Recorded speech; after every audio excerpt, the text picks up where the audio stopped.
Hello, everybody, and welcome back to the SoCap Improv Comedy Podcast. My name is Ralph McLeod. I am the owner and artistic director of the SoCap Improv Comedy Theater at 154 Danforth Avenue in Toronto, Ontario, Canada.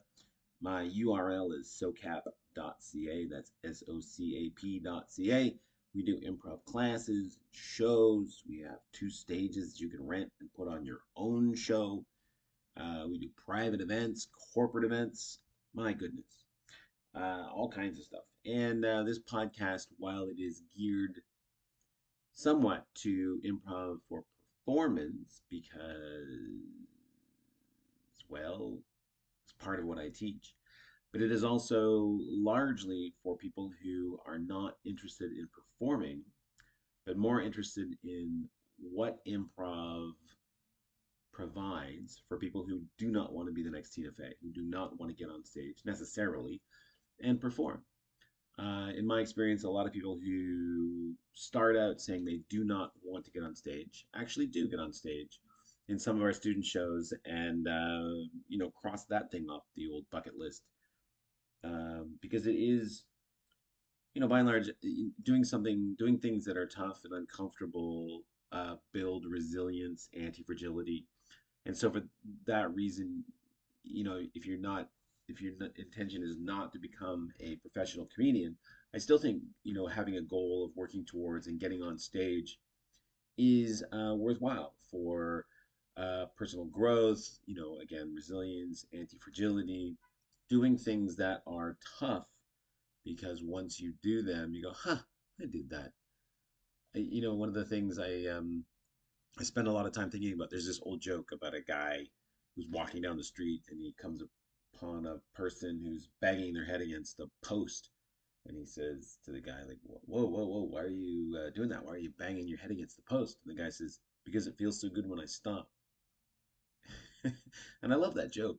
But I think about it now in a very different way. I think, like, it's true.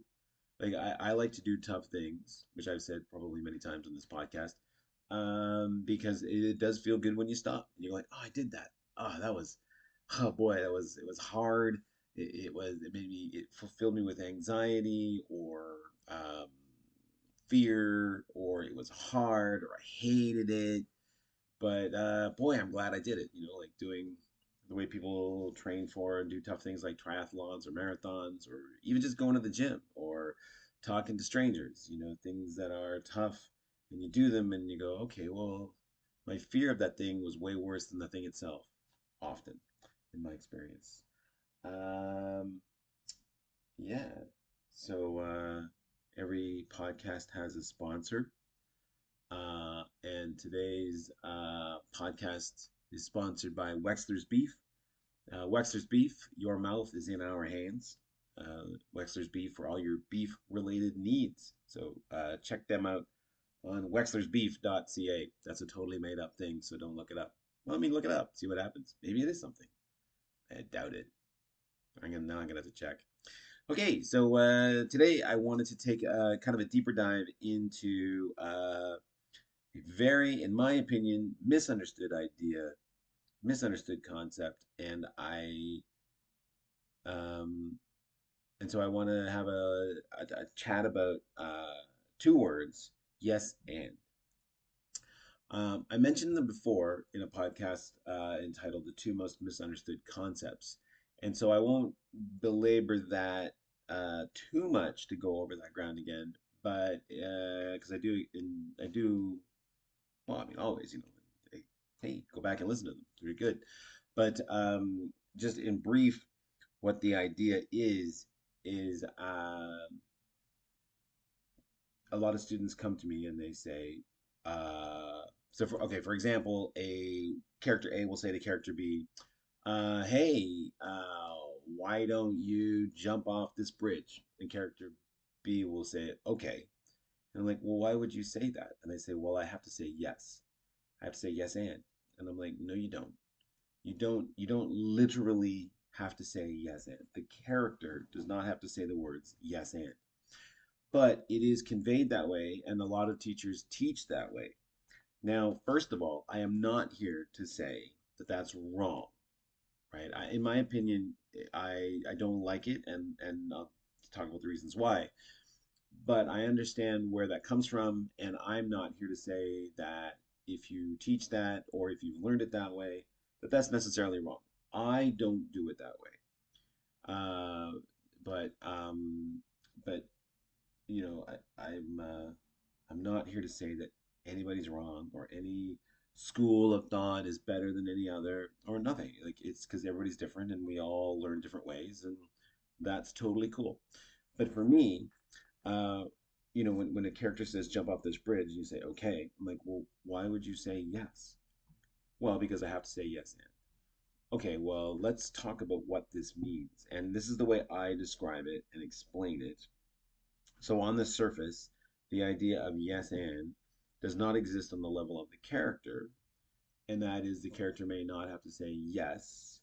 So, to a suggestion or offer of why don't you jump off a bridge, the yes part is that, okay, I hear what you said, and I hear what your intention is, which is you want me to jump off this bridge. So to me, saying, I'm not going to jump off a bridge, what's the matter with you? Is a complete and perfect yes and. Because you're saying, yes, I understand what you're asking me to do. And my answer is, I'm not doing that. That's ridiculous. What's the matter with you? Uh, Now, if you just said the word no and left it there, well, we're kind of at an impasse. So you do need the and part, which is what is the matter with you? I.e., why would you suggest that? And because to just say yes and jump off the bridge leaves, first of all, it won't be funny. It'll be just dark. And it'll just leave in the audience or anybody listening to this the impression that, well, they don't know what's going on. It's unrelatable. Therefore, the characters seem crazy. I put that in heavy quotation marks.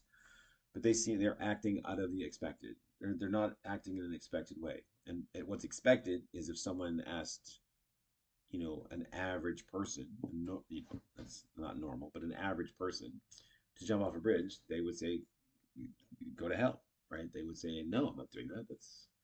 And what the hell's the matter with you? Why would you even ask that? And that's a perfect yes and. So, so that's to me what yes and means. It exists on the level of actors, right? And this comes back to as improvisers, what are we trying to do? That's a question that no one really, I've never heard anyone pose that question until I started posing it. And maybe other teachers are now doing it. I don't know. But I'd never heard it in my entire existence as a student, which of course, has ended like quite a while ago, well over 20 years ago. But I've never heard it mentioned in any, my friends who are teachers. And this is not criticism in any way. It's just like, boy, like when you start thinking about it, like, oh, that's a good question. What are we doing?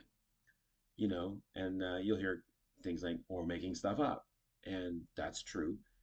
And I think the answer of what is improv has goes many layers deep. There are these YouTube videos where there'll be like a physicist who will explain gravity on 5 levels of detail, like to a person in kindergarten all the way up to like a postdoc student and in physics, right? And I think there's the same thing about improv. You can have many different definitions that go deeper and deeper and deeper, but also because improv is not recorded like on video or in on a digital media the way like acting is or painting or music.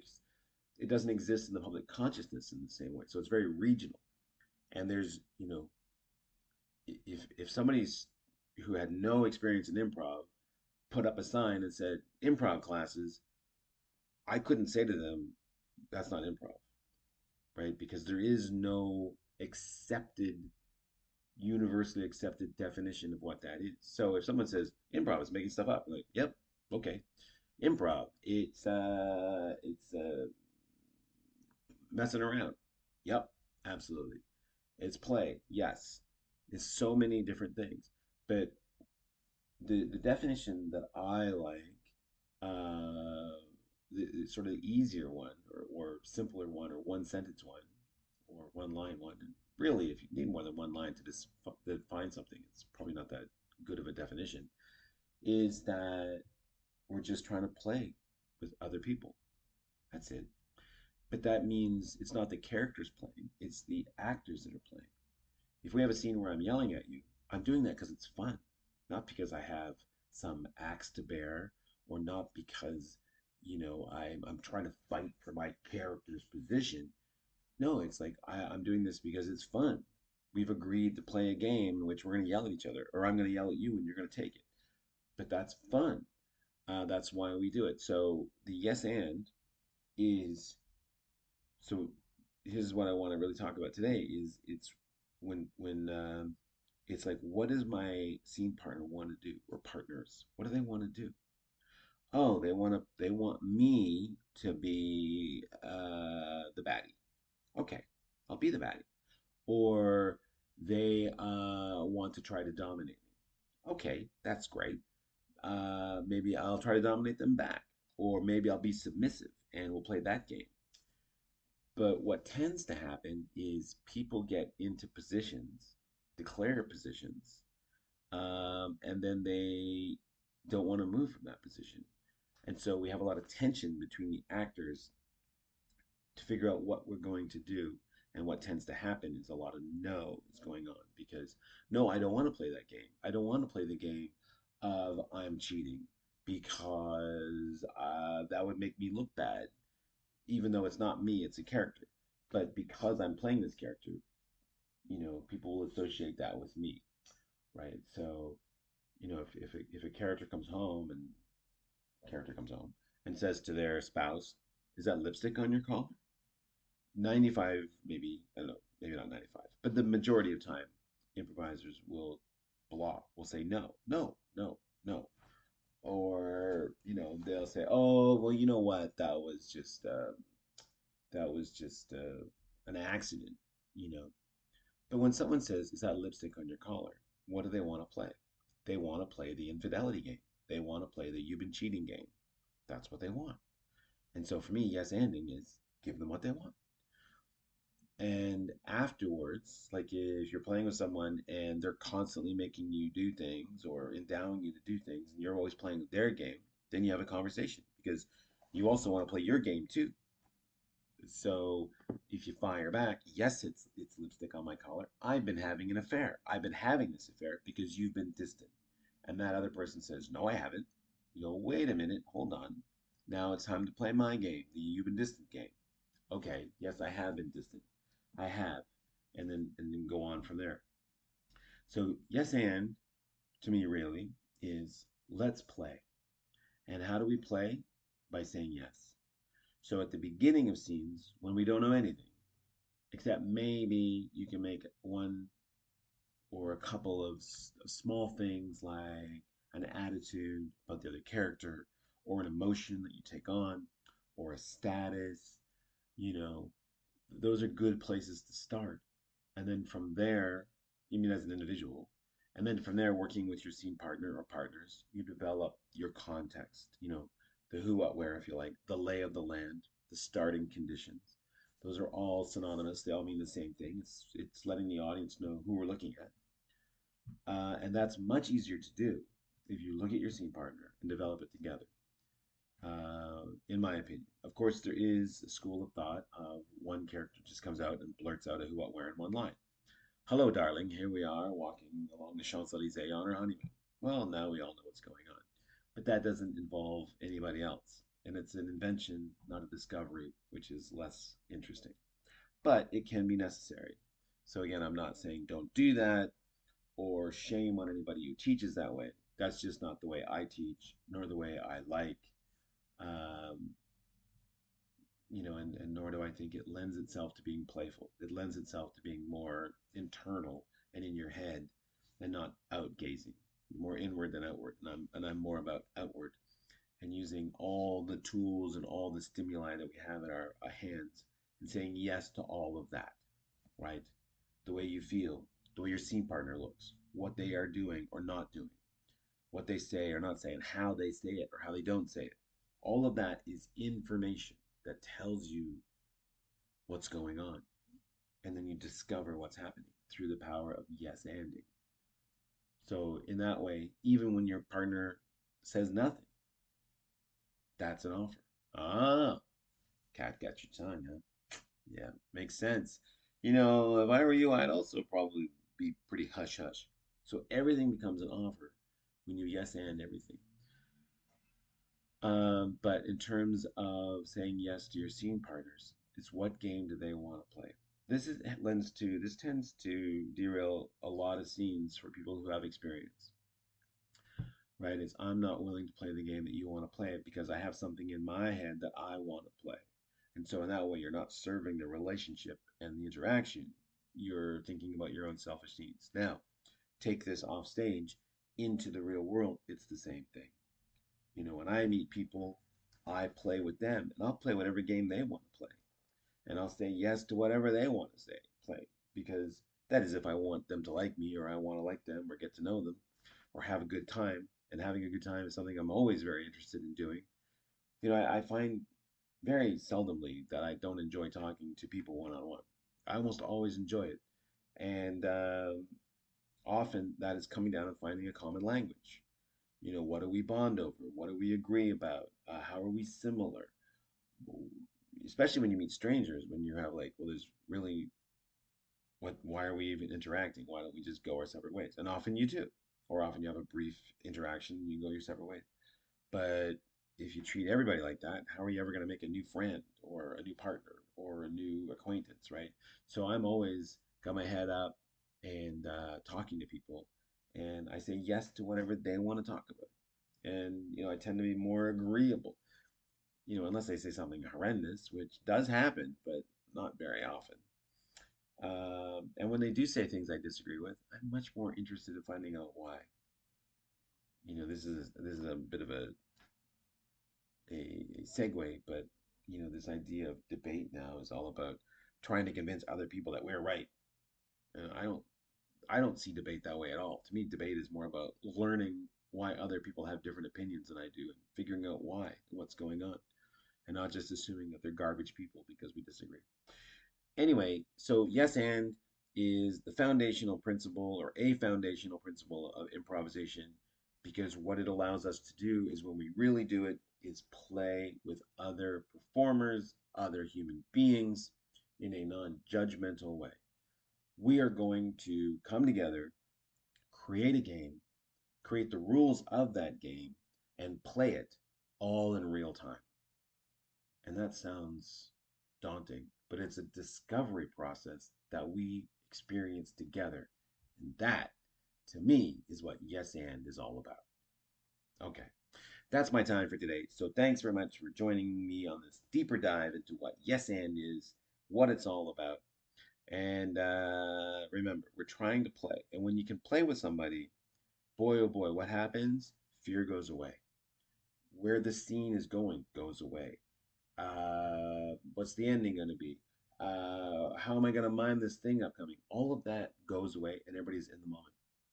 And if you watch scenes a lot, and I do, that always happens. When we're truly playing, everybody is involved, including anybody watching. Everybody's having a good time. There's no fear.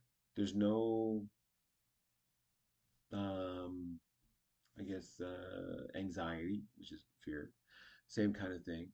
There's no panic about where it's going. It's just we're just existing and living in this moment together and playing and having a good time. And anybody watching it gets caught up in it, and it's a very magical thing. It's one of the magical things about improvisation. Anyway, thanks very much, everybody. So socap.ca, check us out. My name is Ralph.